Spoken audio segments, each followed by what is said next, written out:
हुआ है, सब माथे पे लिखा हुआ है। माथा है कि लेटर पैड है तेरा? ये सारे आलसियों के नाटक हैं सारे। विचार भी अजीब है, कुछ भी आ जाते हैं कि ऐश्वर्या राय से मेरी शादी हुई। अंदर तो वो बक बक बक बक बक बक, आपके अंदर कुछ जा ही नहीं रहा, आप किताब लेके बैठे हो बस। चाणक्य कहता है कि जो बात आप अपने दुश्मन। एक बार एक आदमी समुद्री यात्रा पे था, काफी धन लेके घर लौट रहा था।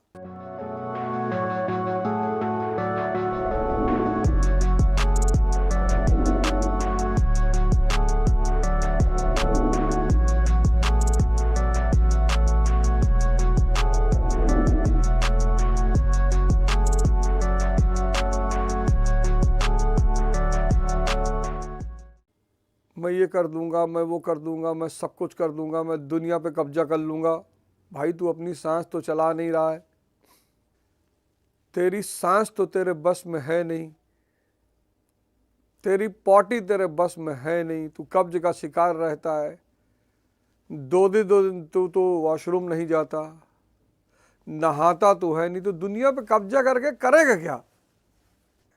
कल एक साहब ने मुझे मैसेज किया, नाम तो मैं नहीं लूंगा, नाम व्यक्तिगत कारणों से नहीं लेना चाहिए, बहुत सारे लोग मैसेज करते रहते हैं। उसमें से एक साहब ने मुझे मैसेज किया, मैं आपको मैसेज सुनाता हूं, पढ़कर उन भी बैठे होंगे, सुनेंगे ही। और मैं आपको बताऊं, ये जो बातें हैं ना, इससे हम सब परेशान होते हैं। हम सब, ऐसा नहीं है कि आप परेशान हैं, हम भी परेशान थे सर।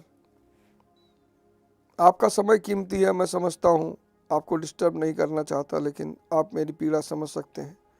ध्यान करने बैठता हूं, विचार ही नहीं रुकते। ध्यान करना नहीं है सर, ध्यान देना है। दुनिया की एकमात्र चीज है जो अक्रिय है, आप कर नहीं सकते। बस यही ध्यान के साथ दिक्कत पैदा हो जाती है। कोई माई कलाल इस धरती पर ध्यान कर नहीं सकता। ध्यान एकमात्र चीज है जो अक्रिय, मतलब आप कर ही नहीं सकते। आपको सिर्फ बैठना है, आंख बंद करना है और अपनी सांसों को देखना है। तो जब आप सांसों को देखेंगे, तो चूंकि विचार की प्रक्रिया इतनी स्ट्रांग है कि वो, आप देखोगे वो वापस चली जाएंगी, आप देखोगे वापस भाग जाएंगे, आप देखोगे वापस भाग जाएंगी। तो लिखा कि ध्यान करने बैठता हूं, विचार ही नहीं रुकते, बल्कि विचार और भी बढ़ जाते हैं। स्वाभाविक सी बात है। काम वासना से बच पाना मेरे लिए मुश्किल नहीं, असंभव है। सर कभी समय मिले तो प्लीज मेरे साथ 5 मिनट बात कर लीजिए, आप ही निकाल सकते हैं मुझे इस दलदल से। कभी आपसे मिल सकूं तो मेरा सौभाग्य होगा। तो खैर, ऐसे ऐसे बहुत सारे मैसेज आते हैं। बाबूजी ध्यान करना नहीं है, ध्यान देना है। यही करने के चक्कर एक्चुअली क्या है कि हम हर चीज क्रिया के रूप में बात करते हैं। खाना खाना है, खेलने जाना है, घूमने जाना है, दौड़ना है। तो जब भी हम कुछ कहते हैं ये करना है, तो मतलब क्रिया है, समझ में आता है कि ये करना है। लेकिन ध्यान बस बैठना है, और बैठना ही मुश्किल है, क्योंकि जैसे ही आप बैठकर आंख बंद करते हो, मन का चेहरा आपके सामने आ जाता है। इसलिए समुद्र मंथन में सबसे पहले विष निकला, विष। तो जब आप ध्यान करने बैठते हो तो सबसे पहले विष निकलता है, विकार निकलते हैं। जो भी मन के अंदर भरा है वो और तेजी से बाहर निकलता है। घबरा जाते हैं लोग। भैया आप लोगों से बुरी हालत थी मेरी, छोटी मोटी हालत थी, बहुत बुरी हालत, बहुत बुरी। ध्यान, अपनी शक्ति से जुड़ने का सिद्धांत। परिणाम, निर्विचारता। निर्विचारता का परिणाम अनुशासन। अनुशासन का परिणाम कंसिस्टेंसी, निरंतरता। निरंतरता का परिणाम हार्डवर्क, कठिन श्रम। कठिन श्रम का परिणाम सफलता। और जो मेहनत नहीं करना चाहता वो हरामखोर है।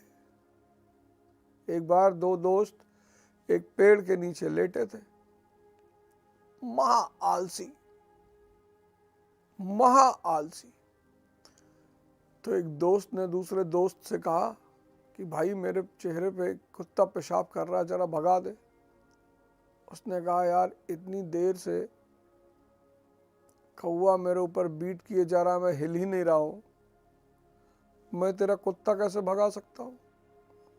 आलसी आलसी लोगों ने इतने प्रपंच कर रखे हैं, सब कुछ पहले से लिखा हुआ है, पुराने जन्म का कर्म का परिणाम है, भगवान परीक्षा लेता है इसीलिए कष्ट देता है। भगवान मास्टर है स्कूल का है? ये सारे आलसियों के नाटक हैं सारे।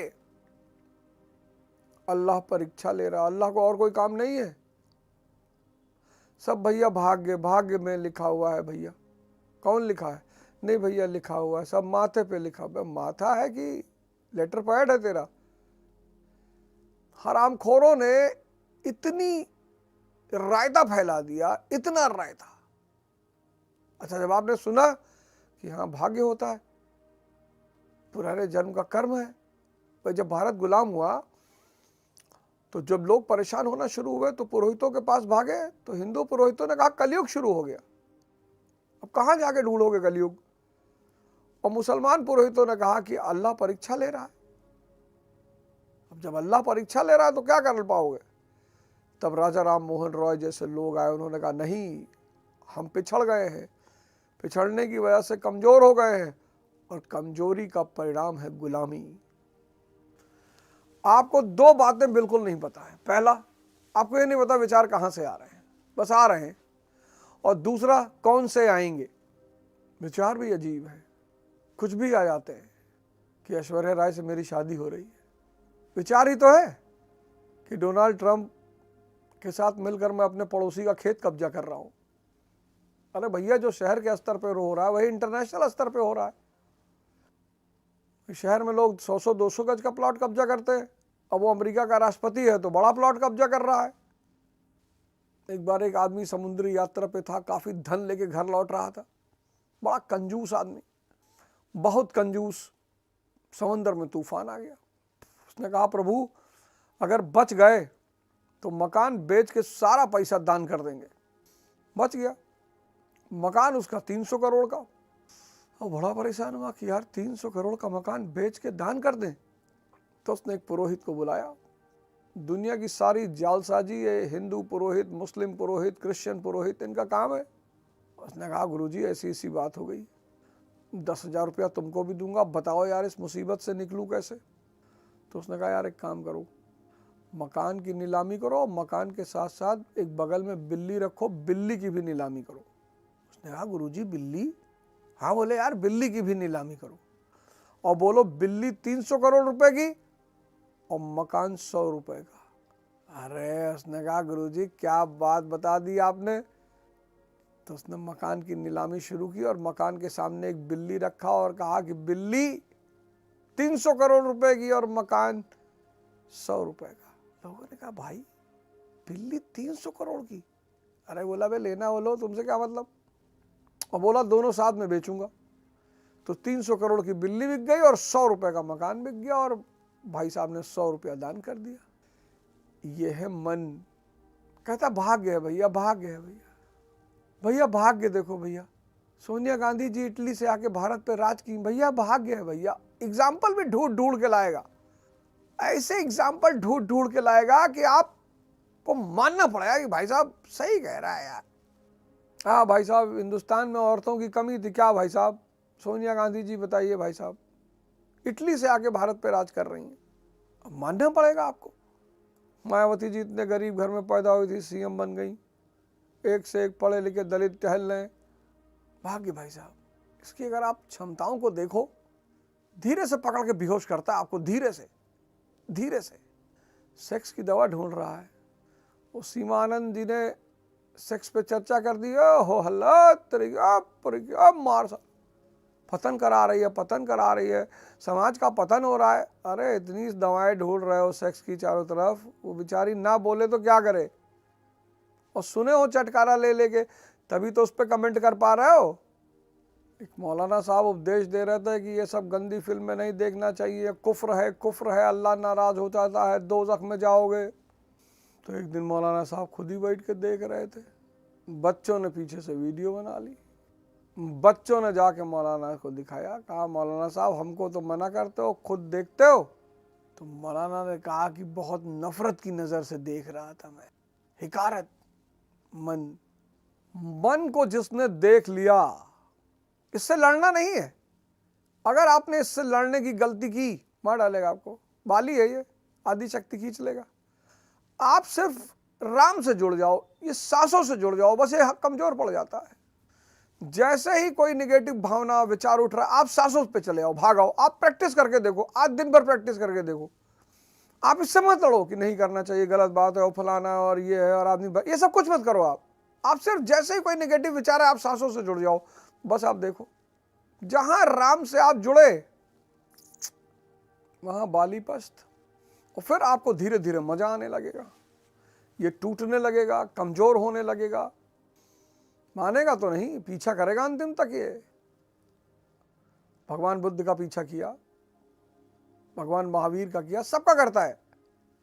संकल्प लेना है कि पूरे दिन मैं होश में रहूंगा, भागना नहीं है, पूरे दिन मैं होश में रहूंगा, पूरे दिन। धीरे धीरे परिवर्तन करना है, 4 घंटे से पढ़ाई शुरू करनी है, नोट्स बनाना है, मन से लड़ना नहीं है। बाली से लड़ के कोई जीत नहीं पाया, और आज तो इसने एक ऐसा रोग पैदा कर दिया, ओवर थिंकिंग। जो भी ध्यान नहीं करेगा वो सब मारा जाएगा। स्टूडेंट, परिवार, शादीशुदा लोग, सब मारे जाएंगे, सब। क्योंकि आपको किसी भी काम में परिणाम नहीं मिलेगा। आप पढ़ोगे, परिणाम नहीं मिलेगा, क्योंकि अंदर तो बकबका रहा है ना, अंदर तो वो बक बक बक बक बक बक, आपके अंदर कुछ जा ही नहीं रहा। आप किताब लेके बैठे हो, बस शाम हो रही है, नशा करने का मन कर रहा है, सांस पकड़ लो, और तब तक पकड़े रहो जब तक वो मन बिखर ना जाए, टूट ना जाए, ध्वस्त ना हो जाए। चाणक्य कहता है कि जो बात आप अपने दुश्मन को नहीं बता सकते, वो अपने दोस्त को भी मत बताइए, क्योंकि पता नहीं कब दोस्त दुश्मन हो जाएगा। शत्रुघ्न सिन्हा और भाजपा, ज्योतिरादित्य सिंधिया और राहुल गांधी, कुमार विश्वास और अरविंद केजरीवाल। कितनी बड़ी बात कहता है चाणक्य। एग्जाम्पल देखो, कहता है जो बात आप अपने दुश्मन को नहीं बता सकते, वो आप कभी अपने दोस्त को मत बताइए। ऐसे न जाने कितने सूत्र उसने दे रखे हैं, क्योंकि पता नहीं कब आपका दोस्त आपका दुश्मन हो जाएगा। जय हिंद, जय भारत।